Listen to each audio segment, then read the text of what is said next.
أدنى نور الأمة هذا بيت معهدنا نور الأمة هذا بيتنا والجنة. Assalamualaikum warahmatullahi wabarakatuh. Nahmadukallahumma kama ammartana an nahmad wa nusalli wa nusallimu ala sayyidina Muhammadin wa ala alihi wa ashabihi wa tabi'in wa tabi'ihim bi ihsanin ila yaumi liqa'illahi samad. Amma ba'du. Sahabat salami yang dimuliakan Allah Subhanahu wa taala. Alhamdulillahirabbil alamin. Kita haturkan rasa syukur kita kepada Allah Subhanahu wa taala atas begitu banyak nikmat-nikmat yang telah Allah berikan kepada kita. Mudah-mudahan kita bisa memanfaatkan semua nikmat-nikmat tersebut di jalan yang diridhoi oleh Allah Subhanahu wa taala.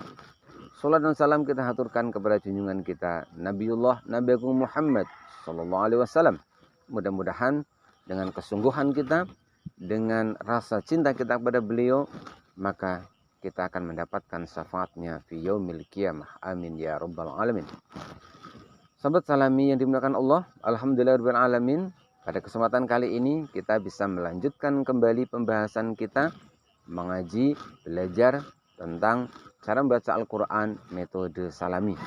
Semoga setiap pembahasan, setiap tema yang kami sampaikan bermanfaat untuk memperbaiki bacaan Al-Quran kita. Amin ya rabbal alamin. Pada kesempatan kali ini kita akan membahas tentang hamzah wasol. Langsung saja, hamzah wasol adalah hamzah yang tertulis dalam bentuk alif qaimah atau alif tegak lurus. Hamzah wasol hanya ada atau hanya kita dapati di awal kata. Artinya dia menjadi huruf yang pertama dari sebuah kata atau setiap lafaz. Hamzah wasol ini ketika dia berada di permulaan, artinya pada permulaan kata, hamzah wasol harus diberi harokat. Namun ketika berada di tengah, hamzah wasol tidak lagi terbaca. Hamzah wasol fungsinya sebagaimana namanya wasol atau wasilah, fungsinya adalah sebagai wasilah atau perantara untuk membaca huruf yang berharokat sukun. Lebih tepatnya menjadi perantara agar huruf yang berharokat sukun bisa dibaca. Maka caranya dengan mendatangkan hamzah wasol yang diberi harokat.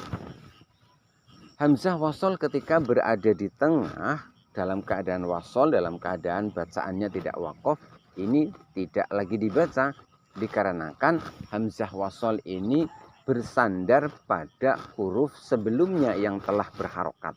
Karenanya hamzah wasol ini tidak lagi dibaca ketika berada di tengah. Walaupun secara penulisan masih tetap ada, namun secara pengucapan sudah tidak ada lagi. Perhatikan baik-baik contoh berikut ini. Bismillahirrahmanirrahim. Alladzina yu'minuna bil ghaibi wa yuqimuna shalah. Pada lafaz alladzina, di situ kita dapati alladzi huruf pertamanya adalah hamzah wasol yang tertulis dalam bentuk alif qaimah. Kita beri harokat fathah karena dia berada di awal.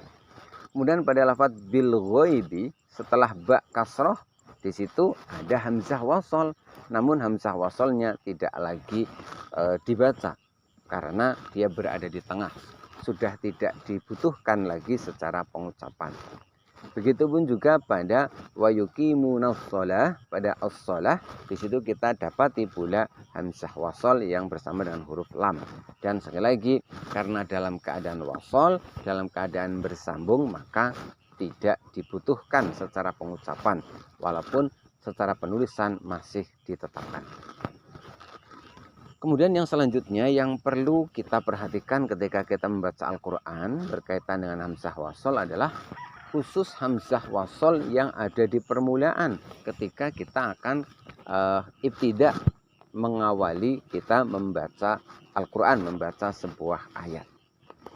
Di mana harokat yang kita berikan itu berganti-ganti. Ada kalanya kita beri harokat fathah secara mutlak, ada kalanya kita beri harokat kasroh secara mutlak, dan ada kalanya hamzah wasal itu kita beri harokat dhammah secara mutlak. Kita mulai hamzah wasal yang diberi harokat fathah secara mutlak. Di manakah itu? Yaitu ketika hamzah wasal dia bersama dengan huruf lam. Dan hamzah wasal dengan huruf lam, maksudnya di sini adalah lam sukun, statusnya adalah huruf zaidah atau huruf tambahan. Hamzah wasal dan huruf lam ini dalam bahasa Arab berada pada kata atau lafadz yang dikategorikan isim atau kata benda. Hamzah wasal dan lam sukunnya biasa disebut dengan alif lam ta'rif. Dan satu lagi, hamzah wasal bersama lam sukunnya itu setelahnya biasanya bertemu huruf samsiah ataupun huruf qamariyah. Ketika hamzah wasal bersama dengan lam sukun seperti ini, maka hamzah wasal yang berada di permulaan diberi harokat fathah secara mutlak.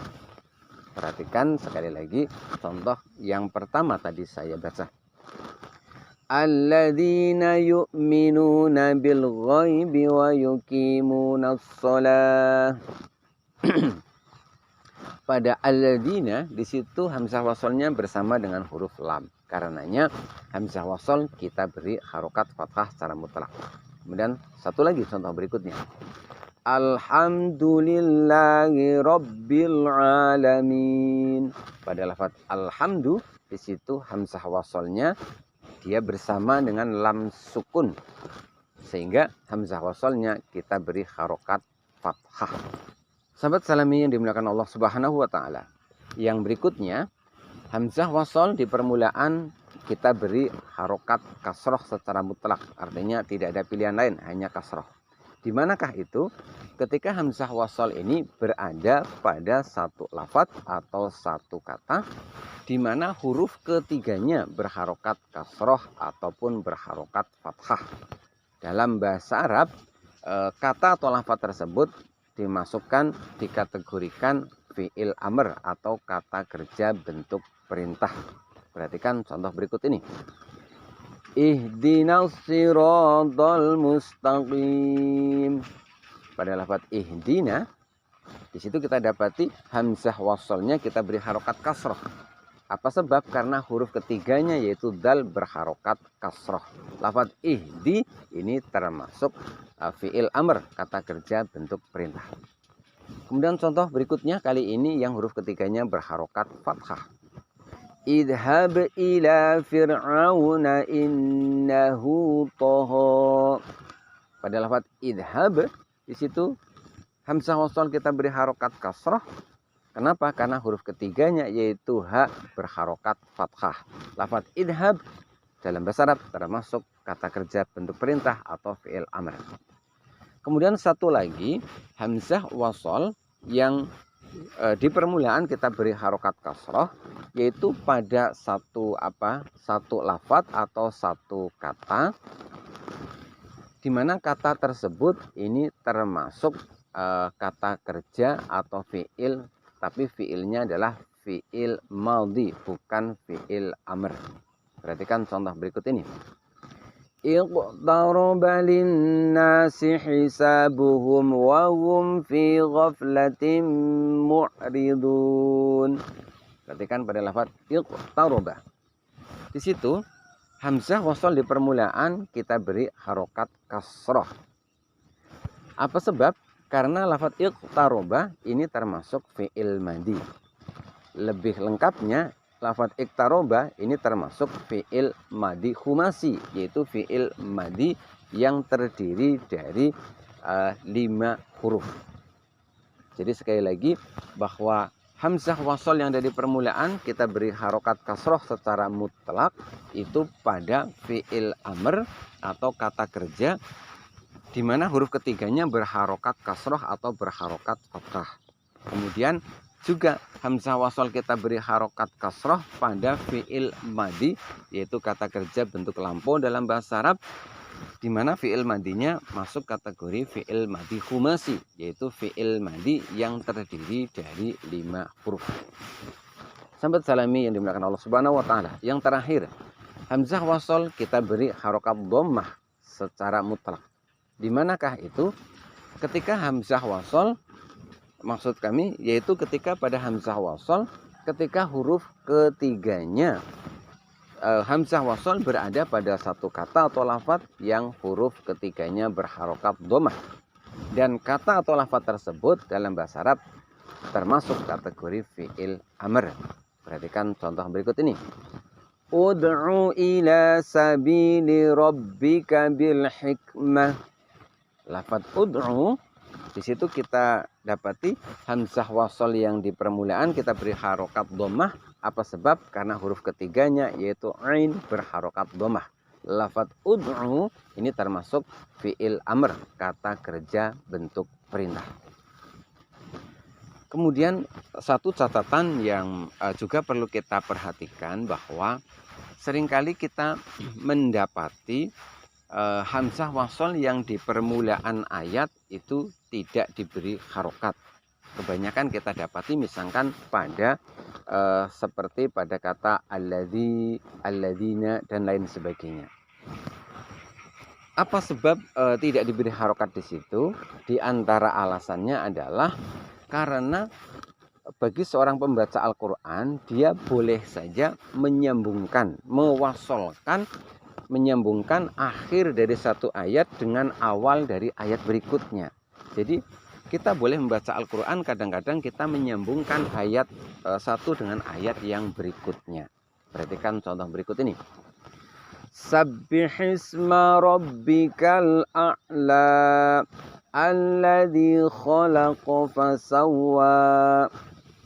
Apabila dua ayat ini akan kita wasol, akan kita sambungkan, maka kita baca demikian. Sabbihisma rabbikal a'la alladzi khalaqa fasawwa. Jadi ketika kita sambungkan sehingga akhirnya berbunyi a'la alladzi, di situ hamzah wasolnya sudah tidak berguna lagi. Karena apa? Karena diwasolkan dengan lafaz a'la.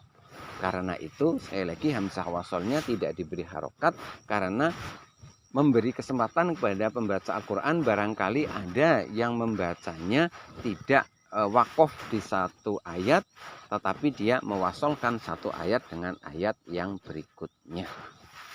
Sahabat salami yang dimuliakan Allah Subhanahu wa taala, demikianlah pembahasan kita tentang hamzah wasol. Sekali lagi hamzah wasol adalah hamzah yang tertulis dalam bentuk alif qaimah. Ingat, alif qaimah, alif yang tegak.